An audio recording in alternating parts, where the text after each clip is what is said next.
As I said earlier, we're introducing you to the man, the myth, the legend, Chris Romer from the Vail Valley Partnership, who's going to give us some great information on what your business should be prepared for as we're moving into the new year. Good morning, Chris. Good morning. I don't know how I live up to that introduction. That's quite the stage you set for me, Maddie. I like to set it big only because I know that you're going to fulfill it, no problem, because you do such a great job here. And there's a lot of things that are happening. And I was reading your article, and I didn't know some of these things that are going into effect and changing here in our community super soon, and especially for those small business owners. So let's jump into this. Yeah, and the thing is, there's always change, and there's always things happening at a state level, at a local level. And it's very hard for business owners to keep up because they're busy running their business. They're busy training their staff, they're busy taking care of their customers, and these things from the outside, it's hard for them to keep track of. So we try really hard at the partnership to make sure we're communicating through as many different ways as we can to let people know about some of the changes that are coming up.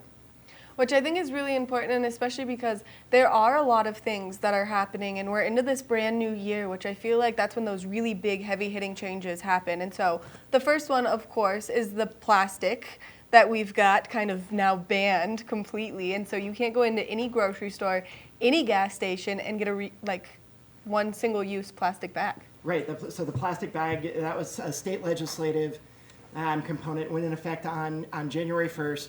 And I would encourage anyone watching who's curious more about the details of these to look it up on our website at Vail Valley Partnership, or look it up on the state website, or just simply reach out to us and we'll point you in the right directions.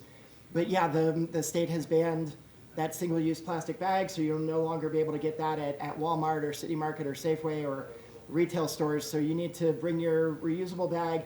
Many of them have even removed using the paper bags. So people need to be prepared, our guests need to be prepared. We need to do a good job of communicating what that looks like and what that means and how people can adapt. This is one of the key notes, is bring your own bags. It's super easy. Just put them in your car. I leave them in my front seat. That way I don't forget them as I go into the grocery store, because I tend to do that. And then I'm like, I'm going to leave my cart right here and run out and grab my bags because I can't fit everything in my arms. Right. It's the Costco model of just grabbing a box at the checkout to put all your stuff in isn't the most convenient way to do it. So yeah, bring your own bags, and those changes we're already seeing it. It went into effect January 1st, and I know people are kind of chattering about that and not knowing. And again, it's just one of those little things that we need to adapt to. Which is one of those really good things that we have taking place, though, because it is going to eliminate that single-use plastic, which is going to be better for our environment. We're definitely moving forward to be more sustainable here in Colorado. Yeah, that's right. It's but change is hard for people, so just be ready for it. It is overall a good thing, and in a couple of years we'll look back and wonder what the big deal was. But it's a good change. Now, let's shift gears a little bit and talk about this family medical leave insurance program. Yeah, so the family, FAMLI is what it's called if you need to Google it or anything else. The family leave program, again, that went into effect on January 1st. That was through the state initiative. So we in Colorado voted to implement the Family Leave Act. And what family does is that everyone's paycheck will have a deduction and an employer match, which then allows employees to take paid time off starting in 2024 for family events. And that might be something like bereavement leave or maternity or paternity leave or any of the other eligible aspects. But that family leave, you will see on your paycheck a deduction for that. So when you say, what is that? And businesses have a number of steps they need to take. They need to register with the state. They need to set it up in their payroll system. They need to match the deductions. And there are pretty significant fines if you don't sign up, if you don't submit. There's different rules for employers larger than 10 employees and fewer than 10 employees. And again, all of that information is available on our website or on the State of Colorado website. You can just Google family. But businesses, as we sit here on, the 10th of January, businesses really need to be sure to register. They need to be sure to start those withholdings. They need to start submitting it to the state as of the end of the first quarter. So there's a lot of moving parts on this one.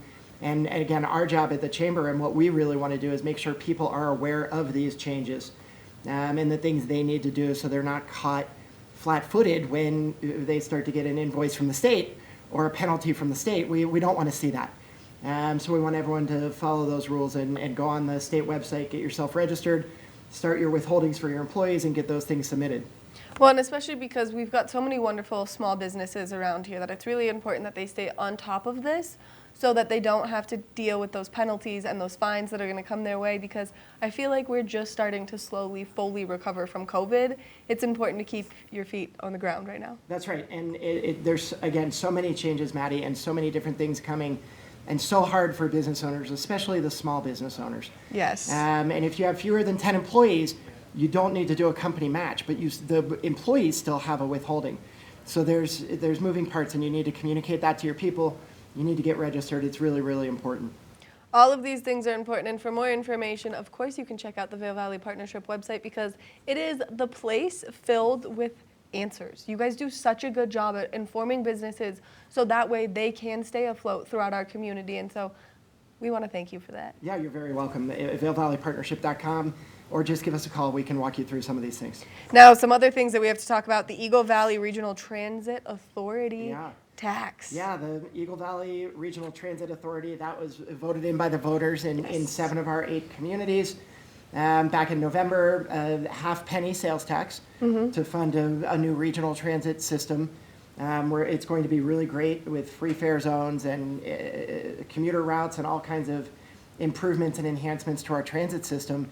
But all of our businesses need to be collecting that half-penny sales tax. It's not an Eagle County tax. It's a brand new entity collected through the Colorado Department of Revenue. Again, all the information on our site. We've been communicating it out, but all of those retail businesses and restaurants and anyone who collects sales tax and state sales tax will be collecting the Eagle Valley Transit Authority sales tax as well. And again, just one more thing for businesses to be aware of and to make sure they're collecting from their guests and set up in their point of sale systems and all the other things that people need to do so that they're not, again, caught flat-footed when it's time to submit sales tax. Which I think is really important, and this is just so great, especially because we are only 10 days into the new year, that people are getting this information right here, so that way as they're like thinking about their workday, they're like, oh man, I have to be ready to take on all of these little things that are coming my way. Yeah, and we've been trying to communicate this over the past 6 weeks or so. Yeah. To help people prepare, because these things all started on January 1st.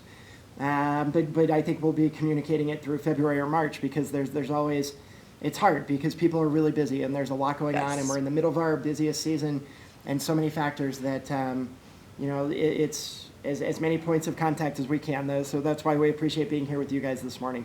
Well, that's why we love having you. Now let's talk about the Vail Valley Partnership and some of the great events that you guys have coming up, because I feel like this is one of the best ways to mingle and meet people, and that way you can kind of get out there, and especially if you're a new business or an older business who maybe has never done it before, you guys are such a great resource. Yeah, thank you. And we try to be really intentional about providing opportunities for people to connect, for people to learn, for people to build those business relationships and those connections.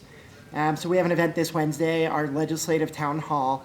Throughout the mountain region, all of the various different state senators and state representatives, and that'll be a digital town hall on Zoom. You can find the information at VailValleyPartnership.com on our event calendar. And we'll have Senator Dylan Roberts and Representative Megan Lukens, as well as some of our neighboring communities, and the ability for people to ask them any questions they may have about the upcoming legislative session and hear from them about what some of their priorities are as they represent our community at the Golden Dome down in Denver at the state legislature. Chris, thank you so much for coming in, giving us all this great information, and thanks for all the hard work you do for our community. I know a lot of the small businesses really appreciate you. Yeah, thanks so much. Appreciate the opportunity. I see, you totally did it. Man, myth, legend, right here, sitting on the couch with me. Make sure that you check out the Vail Valley Partnership website. That way, if you have any questions about these changes that are coming with 2023 in this new year, you can get all of your answers right there, or you can always reach out to the fabulous people at the Vail Valley Partnership, and you can go to vailvalleypartnership.com for all this information. We're going to take a short break, and when we come back, we've got more of the show, so stay tuned.